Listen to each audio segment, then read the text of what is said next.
Vytvoření vaší události a spuštění předprodeje zvládnete na jedné stránce během několika minut. Na domovské stránce qrticket.cz se přihlaste do vašeho pořadatelského účtu. Novou událost vytvoříte ze záložky události. Vpravo nahoře klikněte na tlačítko Vytvořit. Otevře se formulář nové události. A jdeme na to. Nejprve vyplňte název události a vyberte odpovídající kategorii. Do pole Popis napište důležité informace, které se týkají vaší události.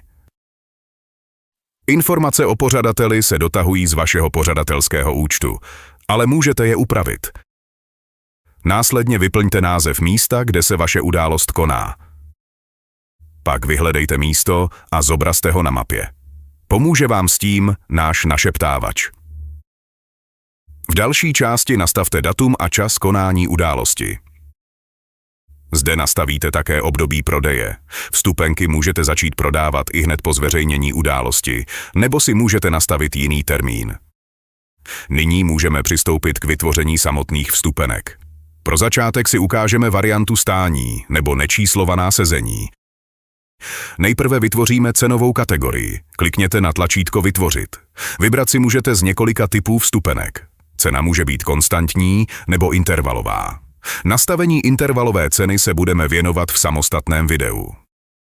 Vyplňte cenu vstupenky a počet vstupenek, které chcete zařadit do prodeje. Do pole Popis můžete vložit další informace o vstupence. Tlačítkem Přidat vytvoříte hotovou cenovou kategorii. Takto můžete vytvořit i několik cenových kategorií, například vstupenku na balkón. Poté, co jsme vytvořili cenové kategorie, můžeme k události přidat obrázky. Tento krok lze udělat i později. Při vkládání obrázků dbejte na to, aby odpovídali požadovaným parametrům, tedy aby měli doporučený poměr stran a rozlišení a nepřesáhli maximální velikost.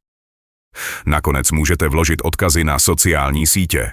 V tuto chvíli máme připravenou novou událost a můžeme ji uložit. I po uložení události ji stále můžete libovolně upravovat. Pokud máte událost připravenou a zkontrolovanou, můžete ji bez obav odeslat ke schválení.